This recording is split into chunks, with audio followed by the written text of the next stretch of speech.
Welcome to The Explainer, where we get into the nitty-gritty of big topics by looking straight at the source material. And today, man, are we jumping into a huge one. It's probably the most heated debate happening right now, the future of AI. So you've definitely seen this playing out, right? When it comes to AI, it feels like there are only two camps.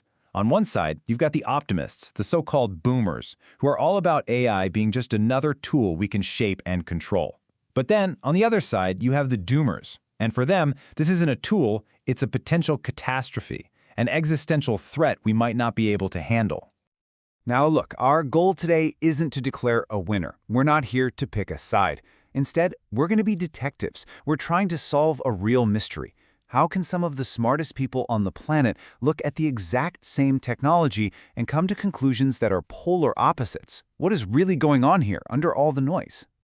To do this, we're going to follow the breadcrumbs left by some amazing researchers who dug into this very question. Here's our game plan.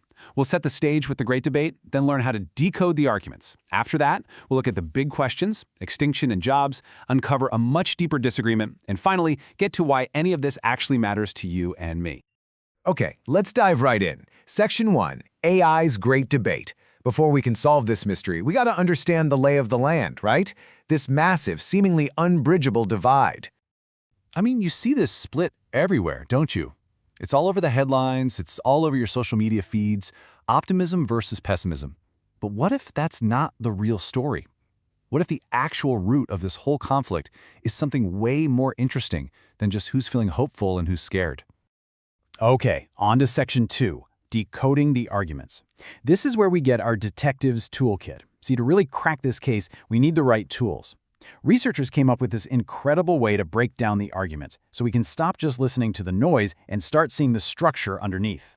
So, a team of researchers from INSEAD, Emory, and Chulalongkorn University had this brilliant idea. They said, let's stop looking at these arguments as just emotional rants. Let's map them out as logical structures. They started treating every argument like a chain, a reasoning chain, where every single link has to connect perfectly.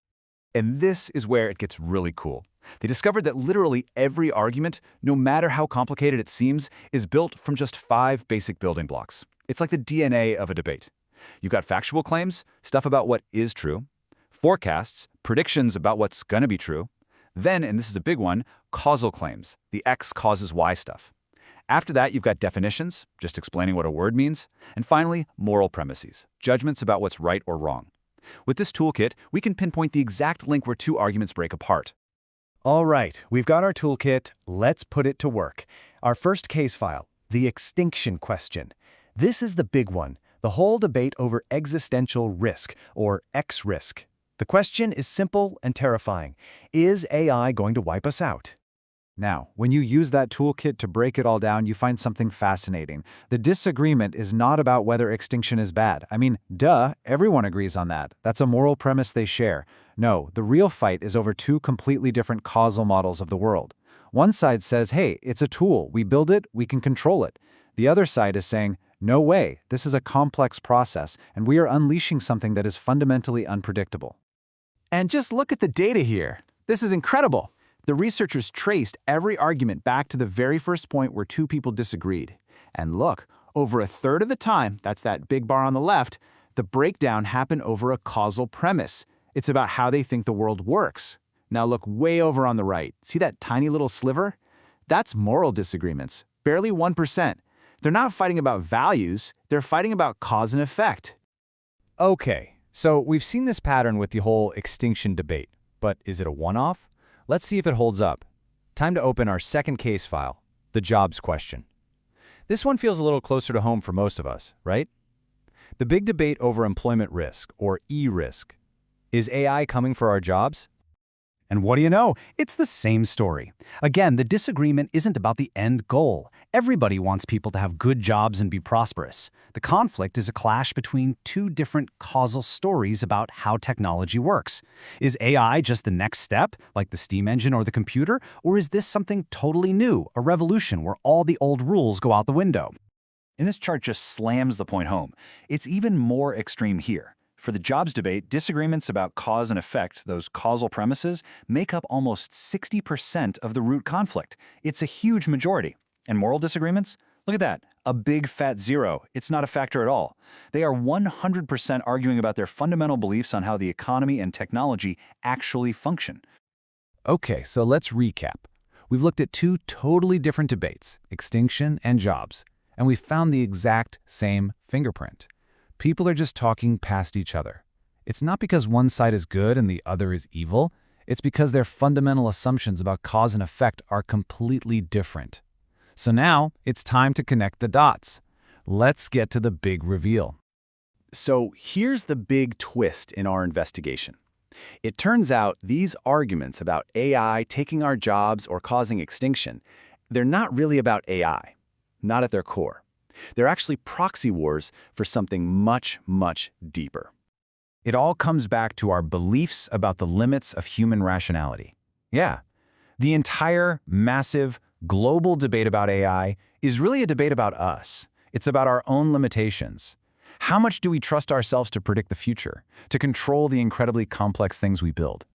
Just think it through for a second. That whole X-risk debate about extinction, that's really about our limits on foresight. Can we actually see the consequences of what we're doing? The E-risk debate about jobs, that's about our historical limits. Can we trust that the past is a good map for the future? And underneath both of those is the biggest question of all, about our institutional limits. Are our governments, our societies, our economies, are they even remotely prepared to handle something this big? So, there it is. We've solved the mystery. We know why they can't agree. So, what now? What does this mean for all of us? Let's get to our final section, why this matters and how we can get out of this mess. You know, what's so great about this whole investigation is it gives us a new playbook. We can stop asking who's right and who's wrong and start asking a much better question. Why do they disagree?